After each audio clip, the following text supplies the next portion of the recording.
নমস্কার বন্ধুরা, সোনারূপার হেসেলে সবাইকে স্বাগত।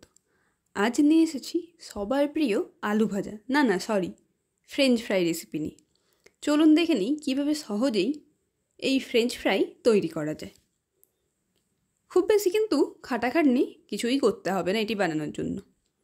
প্রথমে আমরা এরকম একটু মোটা মোটা করে আলু কেটে নিয়েছি। খুব বেশি পাতলা করলে কিন্তু এটি ভালো হবে না। জল গরম করতে দিয়ে ওর মধ্যে দিয়ে দিলাম পরিমাণ মতো লবণ আর হলুদ গুঁড়ো।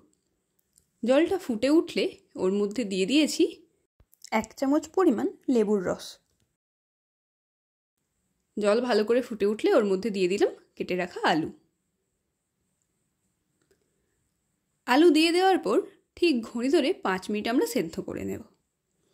5 মিনিট সেদ্ধ হয়ে গেলে আলুগুলো আমরা ছাঁকনির সাহায্যে ছেঁকে নেব। এবার আলু একটু ঠান্ডা করতে দেব। ঠান্ডা হয়ে গেলে ওর মধ্যে দিয়ে দেব কর্নফ্লাওয়ার। আমি এখানে 3টি বড় সাইজের আলুর জন্য 3 চামচ কর্নফ্লাওয়ার দিয়েছি। এবার আলু আর কর্নফ্লাওয়ার ভালো করে মিশিয়ে দেব যাতে আলুর ওপর হালকা একটা কোটিং হয়ে যায়। হয়ে গেলে কড়াইতে তেল গরম করতে দেব। তেলটা খুব ভালো মতো গরম হয়ে গেলে ওর মধ্যে দিয়ে দেব ওই কর্নফ্লাওয়ার মেখে রাখা সেদ্ধ আলুগুলো। লো টু মিডিয়াম আছে একটু সময় নিয়ে ভালো করে ভেজে নেব আলুগুলো, যাতে ক্রিস্পি ভাবটা চলে আসে। খেয়াল রাখতে হবে আলুগুলো যাতে খুব বেশি পুড়ে না যায়। আলু ভাজা হয়ে গেলেই কিন্তু আমাদের রেডি ফ্রেঞ্চ ফ্রাই।